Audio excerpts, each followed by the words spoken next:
We're not experts. No, absolutely not. We're just speaking out of our patoots. But also, like, based off of real life, like, our lived experiences and, like, whatever knowledge we picked up here and there. But we're regular dudes. Regular Joes on normal, the streets. but, you know. And so be curious to, like, learn and then be vulnerable to mess up. Because there's, like, no way. Like, I'm sure in this conversation, there was, like, 10 problematic things that we said. Like, but it's okay because you're going to tell us and we're going to learn from it. Right. You're going to critique us. All right. Get up on the bed. Do you want to start it? I'm so nervous. No, Can you start it? You want me to start it? Okay, let's do introductions. All right. Hi, everybody. I guess this is a podcast or something like that. We are going to introduce ourselves to you so we're not just some strangers. My name is Georgina Simon. I use she, her, hers pronouns.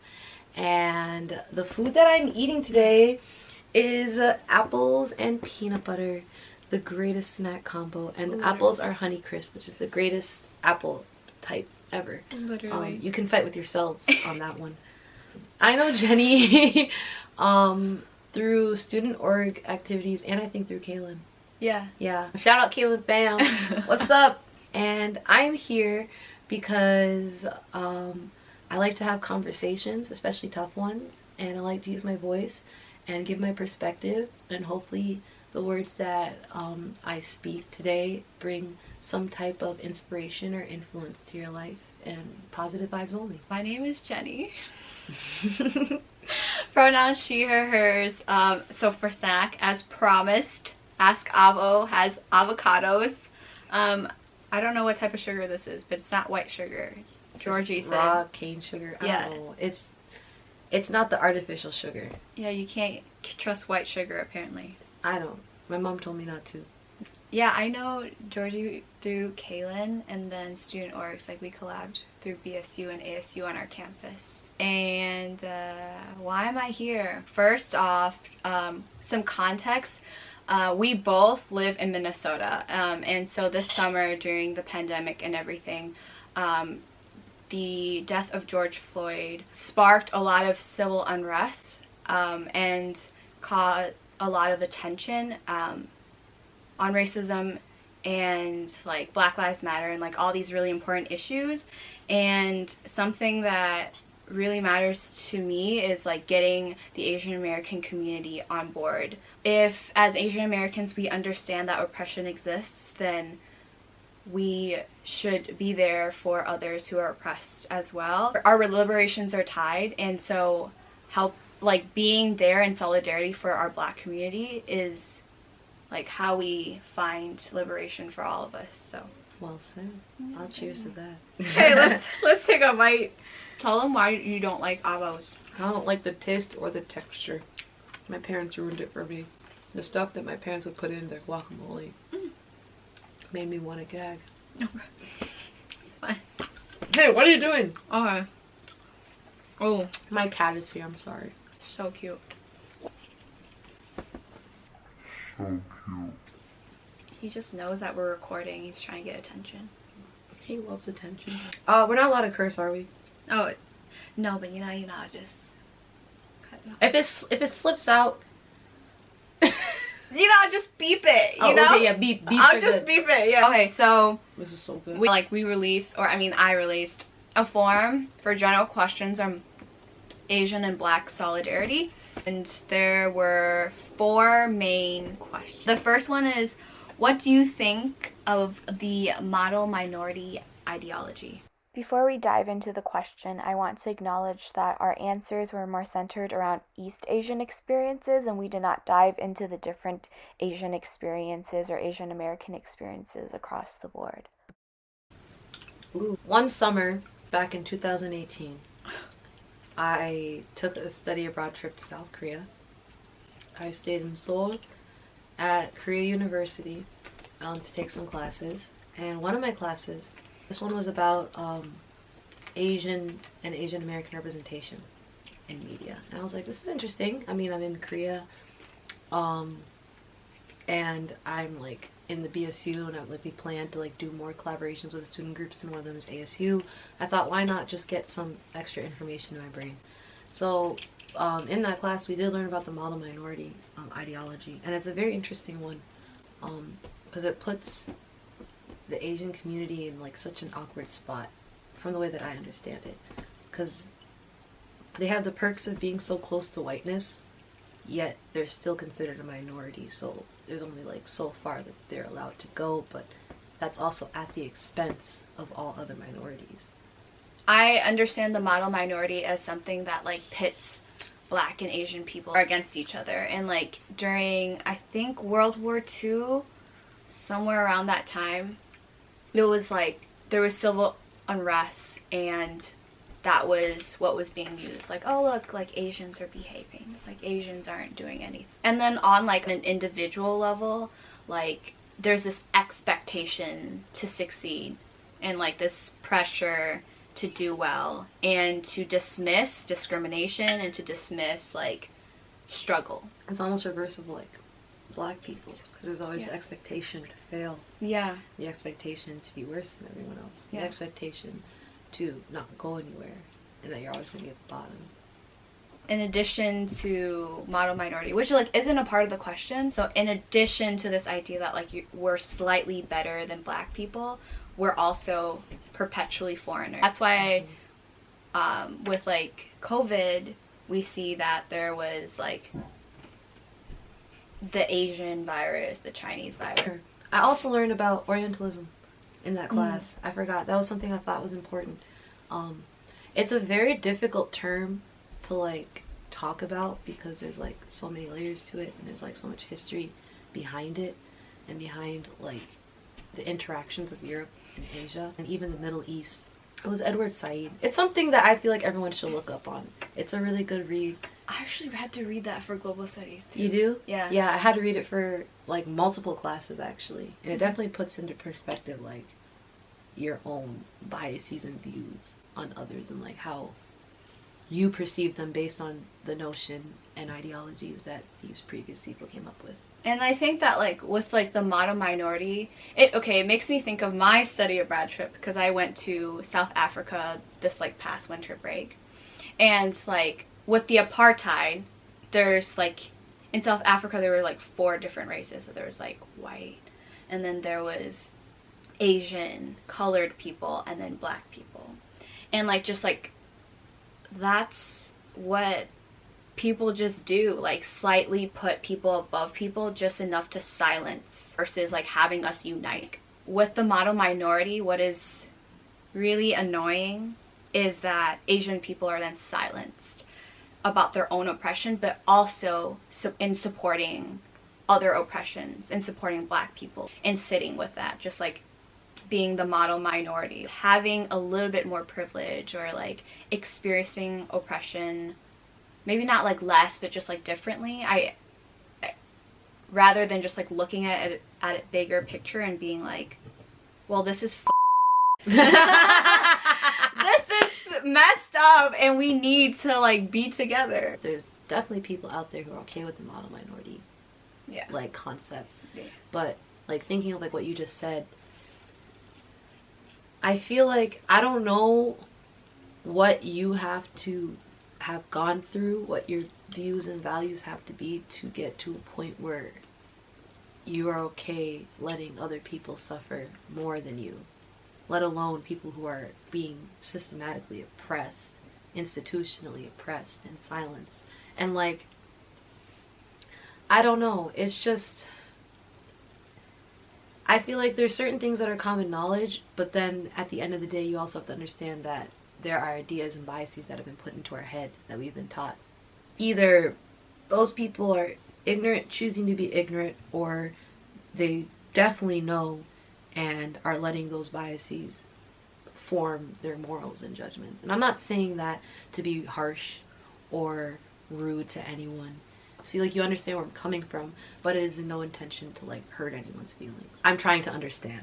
Right. Is what it is. Yeah. Like, I don't get it. So the next question is, what are some barriers of Asian and Black solidarity? We're afraid to engage and mess up and be vulnerable and like say the wrong things. Like, if you're Asian American, even like across the board, we've been taught like anti-blackness. Like you don't even have to be Asian American. I grew up in a household where like my parents said like the most not okay things.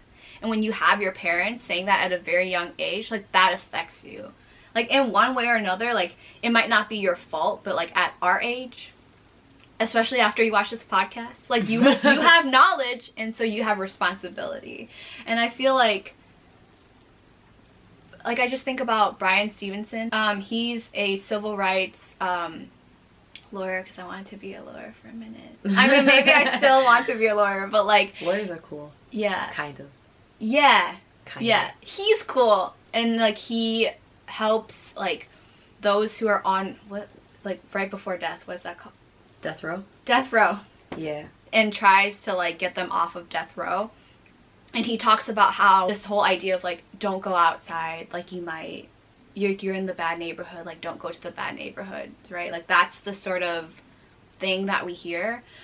But he was just saying that the most important and like a really important key to all of this is like proximity. It's like how would you ever understand the struggles, but like the celebration, like the uniqueness and like anything about the Black community if you're never near Black people.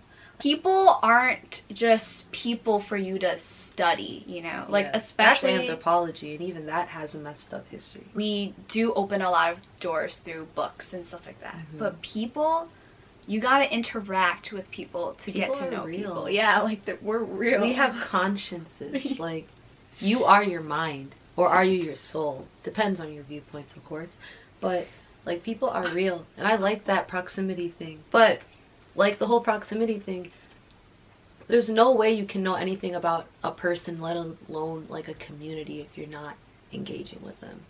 Like that makes all the sense in the world. Like even going to like an event for 5 minutes at like your campus or something, or even like tuning into like a podcast or something, or like even watching like YouTube videos, or like I don't know, like we have the resources to like go out and educate ourselves. We have the resources, we have the people and the locations. Like I feel like all that's left is that you need to choose for yourself if that's a step you want to take, because you're not going to be doing much advocacy for the Black community if you don't know any Black people, or you don't hang out with any Black people, or you don't talk with any Black people, you don't have critical discussions with Black people, you don't even just like go to cookouts, or I don't know, like that's key, honestly.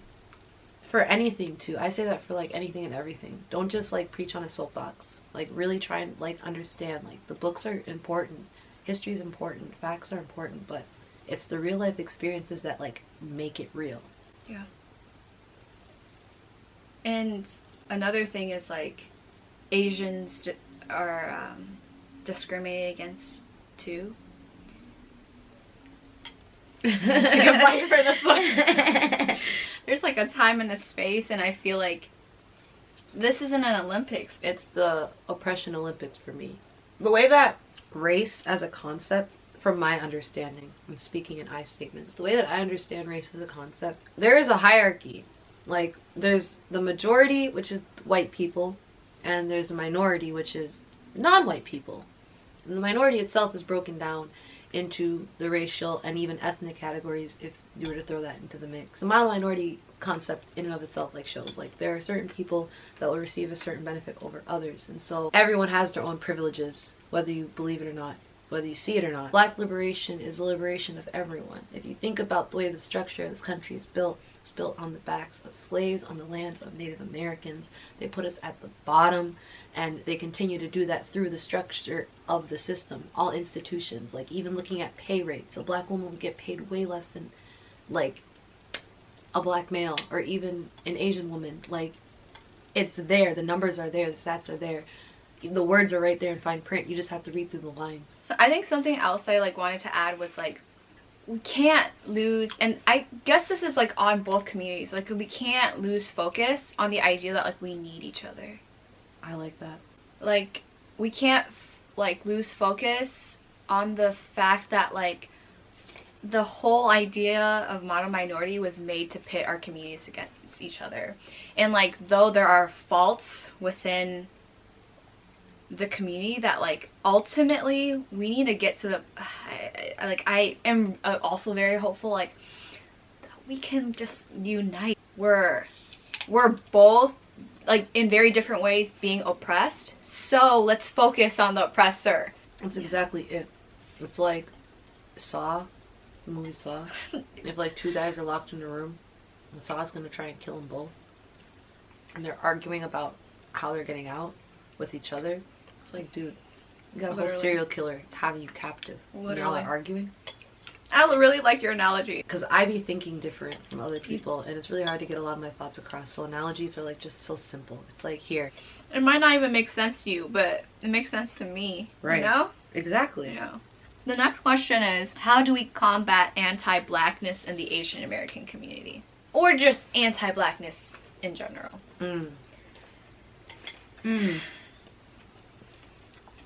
I love this question. Because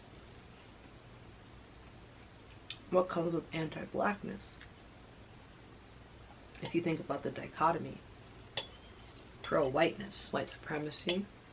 In my mind, these are concepts that come with anti-blackness. If you want to address anti-blackness, you need to address the Eurocentric standards that have been placed on us. You need to address the colorism that exists in every community. You need to address the pro-whiteness of like wanting lighter skin, fair skin, being more white, blue eye, blonde hair, straight, like, which goes with the Eurocentric ideals. But anti-blackness covers a lot of ground, like a lot of ground. So there's like a lot that like needs to be unpacked with that. But if we're talking, like, you can talk about in each community, because there's even anti-blackness like in the black diaspora, if you think about it, like people who are like some East Africans, for example. I'm speaking on behalf of myself, not me, but like people that I know who have experienced this, where like their family or family members wouldn't consider themselves black. In America, they consider themselves their nationality, which is like, okay, you got the black skin. In this country, the police are going to think you're black. People are going to approach you like you're a brother, but you are so certain that you're not black because the concept of race doesn't exist there. They're homogenous. So it's like, but then they're also being taught about what black people are like there, so they have this idea. It's like, it's a whole, oh no, there was a fruit fly. Oh! I know. They eat it still. I don't care. What I was Protein, saying. you know? Protein? That's what the peanut butter's for. Protein. Never mind. You're not vibing with the idea. The freezer's locked. This house is falling apart. Anti-blackness. I feel as though like a really big thing with this is that pro-whiteness and colorism, they kind of go together. And Eurocentric standards of beauty, they all kind of go together. I feel like that's something you have to combat because, from my understanding, and you can correct me if I'm wrong, and you guys can correct me if I'm wrong as well. I'll take critique. Colorism, I'm gonna use colorism as a blanket term right now, but that's like seen everywhere. Like you can go to like a country in West Africa probably and see like a billboard ad for like lightening cream or like bleaching your skin, or like you can go to like K-pop even and you're gonna see whitewashed versions of these idols, or like Bollywood films and every single Bollywood actor is light skinned even though that's not the majority in India. Like it's across the board, like something that is expressed in a lot of cultures and communities, like the idea of colorism, and that also puts on the weight of the lighter you are the better, which is pro-whiteness, because whiteness is like based on the concept that they have fair skin, it's like pure, like angelic, like they're God sent, you feel? So, and it's kind of difficult too with the Asian community because of the model minority concept and the fact that like white foreigners are coming in and like labeling you as exotic and foreign and orient, but then also like I don't know, like your features are almost close to them, like with the fair skin, but then that's like only in certain areas. But they also were in the Middle East. Like there's so much to like unpack, especially if we're talking Asian community, because I think we've all said it, it's big, and there's like so many different experiences and understandings in different areas and histories, because Europeans treated everyone differently, and that's something that people forget. I don't know, I feel like colorism is a big thing though for anyone and everyone, because like you can see it, like I don't know, man, like you really see it everywhere. That's such a loaded question. I don't know what you would do. I don't know. I feel like to deconstruct that, you just have to deconstruct what beauty is. I feel like, because anti-blackness is based on blackness, which is based on the color, which is based on features and like appearance. But then on top of that, they add like stereotypes and assumptions and ideologies that people associate with that color. Mm. And so that's where the colorism comes from. They believe the lighter you are, the better you are, the more pure you are, the cooler you are, the sexier you are. I don't know. So that has to be like, like for anything to be like resolved, especially something so ongoing, it has to be nipped at the bud. And the bud is, at least from what I can understand from my rambling, is the perception of beauty, or like the perception of people in general. Like, don't worry about the differences. Yo, I got melanin, you don't. It's okay. It don't mean nothing. They're trying to tell you it means something. Yeah. Like I was thinking as you were thinking, like I the extra bubbles storm, are coming like, in. I was above your head. I was just rambling. It's like a bad habit, or like a big lie that you were told your entire life. Dude, it's like a bad habit. It's like a bad habit, you know what I mean? Like it's like a really bad habit. Yeah, and you just can't, like maybe it's a bad analogy, but you know, it's like when you're trying to change something, you just can't. Like, and like your parents told you, and the society told you, and like, you might even get repercussions for being around black people, you know what I mean? Like, not that I'm speaking to like Asians, but like you want to strive for like whiteness, right? Like that's what we're taught. Oh, I have an answer. I have another one. Another away. Answer. Take it away. How can you effectively attack anti-blackness? You can start with representation. I didn't think about that for a second. I was going on about this colorism thing, but how do we get to that point? Dog, representation. Yeah. How many black main characters do you know? That's a Raven. Of anything. That's a Raven? How to Get Away with Murder. Okay. There's a lot. No, there are quite a few. I can get more specific. I can be like, how many black main like movie characters do you know where the story is not about racism?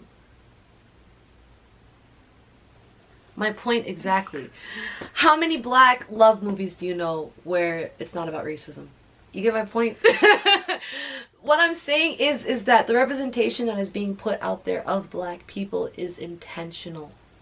You probably know it now since the whole George Floyd thing kind of sparked it, and if you're on TikTok, you should know it. Media loves to paint the picture that black people are savages, animalistic, they are thugs, they are all these negative connotations. And that's from posting videos of black deaths, uncensored, no warnings. That is posting videos of black people with mugshots. That is the U.of.M. police misidentifying a suspect in their emails. That is literally any form of representation that is meant to either oppress black people or remind black people of their oppression. And I don't mean that in a bad way, because there are outlets of media and forms of media that do highlight that oppression and describe it and illustrate it in a very well way, but aren't you tired of it? What needs to happen is that there needs to be like a transparent understanding that we are human. I like think about this like psychologically, and for me it's like, let your curiosity, like be curious and be vulnerable.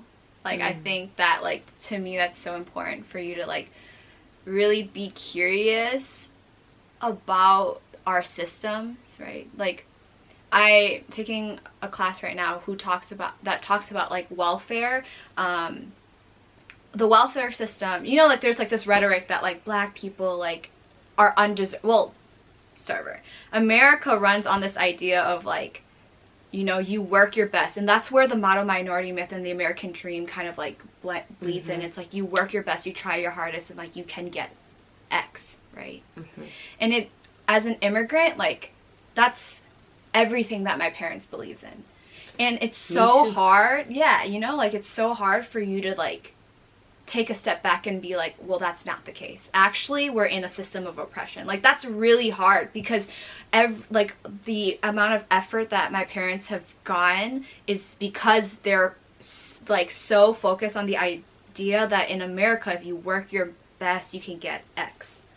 And with race, the first thing it requires you to do is to destroy that like foundation of a lot of immigrants, you know, that foundation.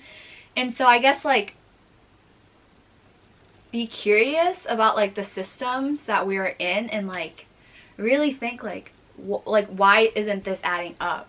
Like it just blows my mind when like people are like they're black people dying and somehow like no one's curious, like no one's like what is wrong, like why is this okay, like why is this dismissed? And like when we look at welfare, like there's this rhetoric that black people, lower income people of color are like taking, right, like taking money. But when we look at it, there are more low income white people benefiting from welfare, and same with affirmative action. Affirmative action, it's always like, oh, like people of color, black people are the ones benefiting from affirmative action, but white women benefit the most from affirmative action. Kind of annoying when people blame people for it. Yeah. So they blame everyone for it, and it's like, no, it's supposed to make the playing field even.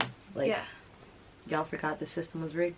Like, I mean, that's literally how some people describe racism. It's just a big lie, and then eventually it became its own thing, and everyone plays into it. We build systems on the idea of it. And so be curious to like learn, and then be vulnerable to mess up, because there's like no way.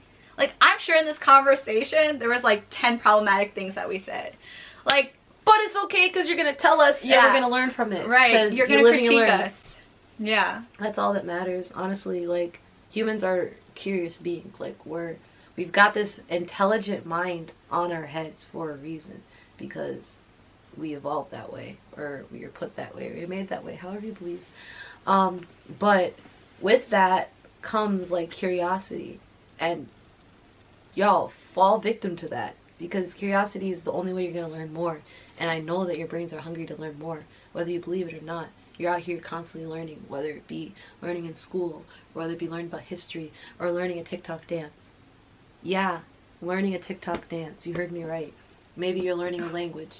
Maybe you're learning a dance.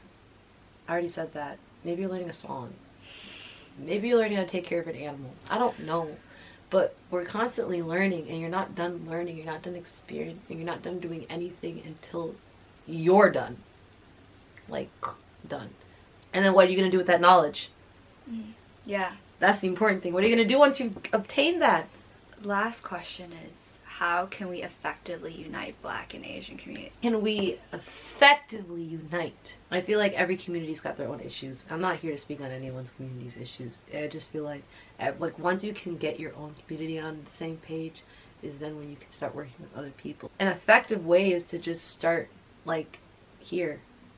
Start right where you are. How many Black or Asian people do you know? And how many are you in contact with? How many do you have critical discussions with? Or do you just hang out with? How many do you know that are like close to you?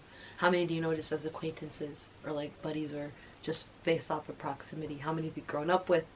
How many are you in class with? I feel like I'm using a lot of examples, but who is in my life that I can work with towards a common goal?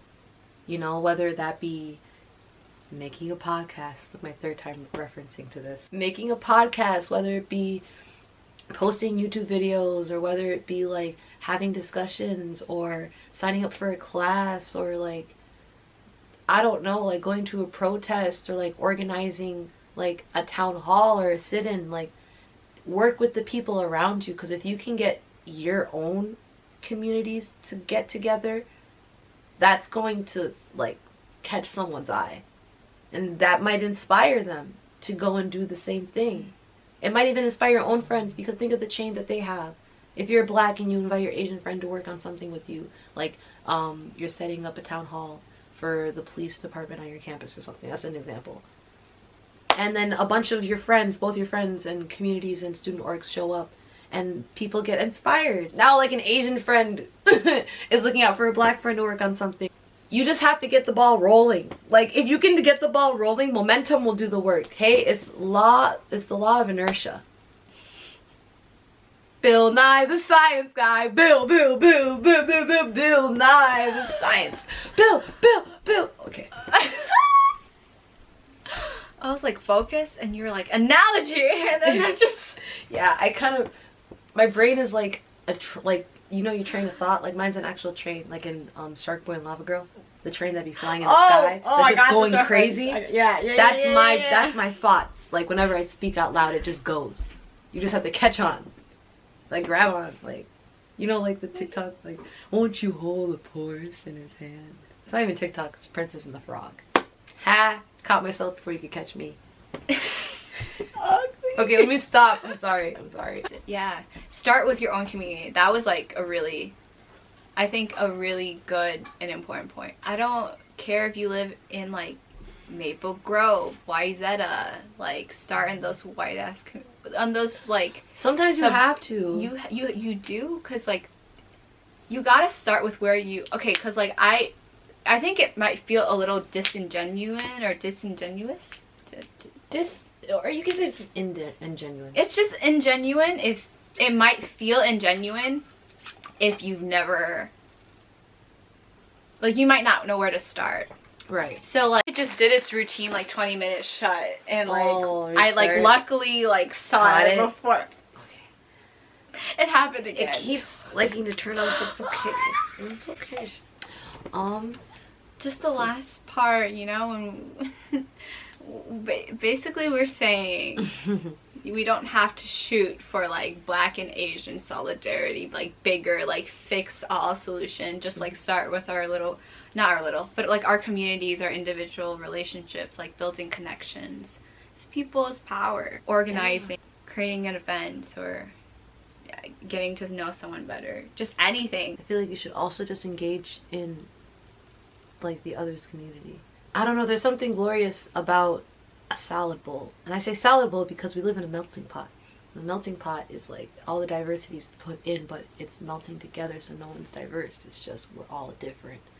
And we make this big glob, as opposed to a salad bowl, which has got all your vegetables. You know, you got the onion, the lettuce, the tomato. Ooh, the cherry tomatoes. If you're going to take that extra step to work towards solidarity, you need to take the extra step just to understand them as people.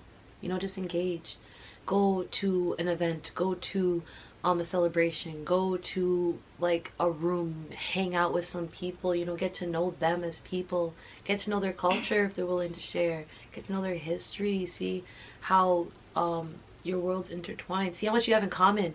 I'm not even gonna lie to you, I have a lot in common with my black and African friends, but I have damn near just as much as common with almost every other minority friend. The types of food you eat, or like what something in your language translates to. It could be a whole nother language and it functions the same. Like, just understanding how connected we are as people at that basic level. I'm talking like most basic. Like, take away all labels and notions and ways that you use to navigate the world. Strip it all.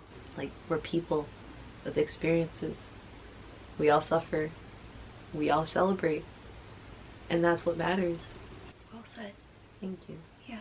I feel like solidarity will come once everyone's on the same page. And I mean everyone. And I mean, like, I'm talking one day, the 99% all at the exact same time just decided, I'm done. And called it. And they said, yeah, this is it. That's a revolution! The government would literally collapse. Tell me the government wouldn't collapse. Like, okay, I'm not supporting this, but if we all just decide we're not gonna vote. Don't do that. Wait, listen. If we all, like, all across the board. Like, the entire, like, every single United States citizen decided not to vote. And just we're like, we're gonna revolt. Like, all 50 states. All 50 states, not, like, Like all 50. All 50. 50. We're not recommending this as like You know, we're telling you all 50 states on that Tuesday didn't vote. Just didn't vote. There would be no electoral college, thus there would be no president, thus there would be no government, because there's no checks and balances. And then we can finally build a nation on a foundation of trust and understanding and not lies and bigotry. Right. I'm literally, I think about this all the time. Yeah. I think about, like, what if America just stopped being, I'm sorry, my language, like, my French is going to come out now. What if America just stopped being a bunch of little shits and just decided that, yeah, everyone is cool, everyone exists, the freedoms we promise are as they are. And the country flourished without the crippling systems of healthcare and law enforcement and education and work and economics and government. Like, if they all just function the way they're supposed to, yo, maybe this country would actually be something. There's so much history out there about all types of communities, races, ethnicities, nationalities, cultures, traditions that just aren't taught. Yeah. Like, kids that look like you and me have to go out of their way to learn about their own history and heritage. Hey, we gotta stay hopeful. Like, plant seeds, start here, build foundation for the future generation to continue this work. Yeah. Yeah. Our Move generation towards restorative justice Yeah. and like community centers. The prison, demolish. that. demolish. Gone. I want Prison to start system? that over. I couldn't even finish the word. I had to stop it. Yeah. I want to, like, dismantle it and just come up with a whole new idea. But honestly, it starts in schools and like taking a break, how we punish black kids. It Yes. starts so early. It really does. And Education. that's what I mean by being curious. Like, literally start to pick up the fact that we're living in a big ass lie, like a big lie. It's a Like, simulation. you just start to, like, schools to prisons. Like, such a big, like, that's actually a concept. It's not, I It didn't is a think of that. concept. Like, I didn't think of that. But I'm, like, all of this is connected. All the systems are connected. And you're only going to know that if you educate yourself. Yeah. Okay, last but not least, Yes. action steps. Georgina did not appreciate her singing. Sorry. Actually, cut that. Please don't put that in there. Please don't put that in there. That was disgusting. Okay. It's crazy how many different angles. Yeah, I'm and forms so and sorry. things. You're just gonna have to deal with us. Sorry to y'all. We're Sorry to dealing y'all. with this. It's okay. Action steps. Yes. Wow, that was so good. I like that. I like that a lot. Jenny was saying. Yeah, like, read. What was I saying? No, Take a read, class. take a class, right? Organize, like, participate in, like, your local community. I think we gotta, like, start in, like, our own communities because we have, like, a connection. Like, it's all about, like, actually, like, empathizing and feeling. And, like, maybe you can't relate to, like, X thing happening at, like, X state. But, like, start in, like, your community. Start with your student org, partner with your BSU, your ASU equivalent. And I think just, like, to the Asian American community, just voicing ourselves. Like, though we get, like, invisibilized. I don't even know if that's a word, but let's just make it a word. And, like, our voices aren't heard. It doesn't mean that anything that, like, the things that we have to say is, like, less worth saying. Talk to your families about anti-blackness that happens at home, because, you know, you think that doesn't matter because you're out of it, but your children is in that home, like, will be in that home. And so, like, it is important to talk to your parents, even though it might not feel like it, because, you know, like, at our age, we're like, you know, like, our parents they can't change, but They can. they can. And, like, I don't know, I, like, my unborn child really motivates me. That's where that, like, that thought comes from. Like, I just really want to create a safe place for my child, and I don't want my child to believe that black people are bad. Like, that's just not something I want my child to grow up believing. And so it has to start now. I'm not going to start this conversation when, like, I got You're a belly. pregnant. Yeah, you know what I mean? She's in labor. She's like 6 hours Gotta in. start now. It's gonna take a couple of years, just like how you were brainwashed for a couple of years. I'm dead. Education is key. I kind of already said that. Do a lot of self-reflection and trying to dismantle the ideas and concepts that you have of yourself. And like she said, being vulnerable is really key for that. Like, don't be afraid to just look in and be like, man, I'm kind of messed up for thinking this kind of way, or I'm kind of messed up for having these stereotypes. Oh God, my throat is dry. I'm sorry. It happens sometimes. Oh me, oh my eyes watering. Excuse me, I burped a little bit. You're good. Boo, A lot was happening. Use your platform and use your voice, because everyone has a voice, and I know a lot of you guys have platforms.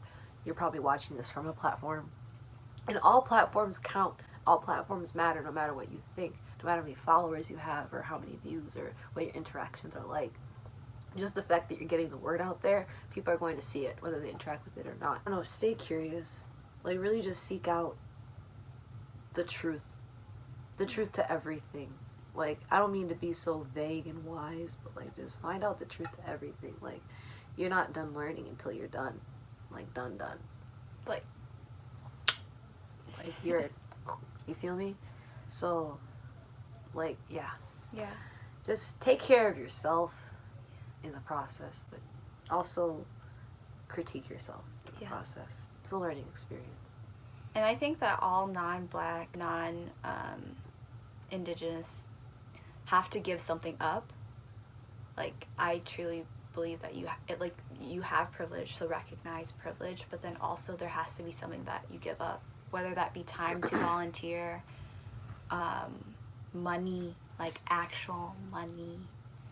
If you have those finances, if you have that, it goes a long way. Donate to mutual funds, mutual aid, or who you're donating to. Donate directly to Black communities versus like adjacent. Yeah. No, she's right though. Everyone has to give up something. So what are you willing to give up? Because if you're willing to stand for everything, you'll fall for anything. So be very intentional. That's a lyric from All Time Low. It's a punk rock band. Also, with that, you got to give something up in order to gain something. That's the law of alchemy. Full Metal Brotherhood. Full Metal Alchemist Brotherhood. That was not English. Full Metal Alchemist Brotherhood. That's for my anime fans. What's up? Oh my god. I could just sit here and keep making references Please, if I wanted to. no anime. No anime! Okay, listen. If you stand Full Metal Alchemist and Brotherhood, leave a comment in the section. If you stand... What was the other one I said? If you stand All Time Low, you know, if you stand for everything, you'll fall for anything. Comment below. Well, thank you so much. Of course, thank you for asking me. This was fun. Thank you for these. Yes. Brought to you by Cheetos. It wasn't, but if you... It wasn't, but if you want to sponsor us, like, hey, I saw your outfits at Forever 21. You know I'd wear that.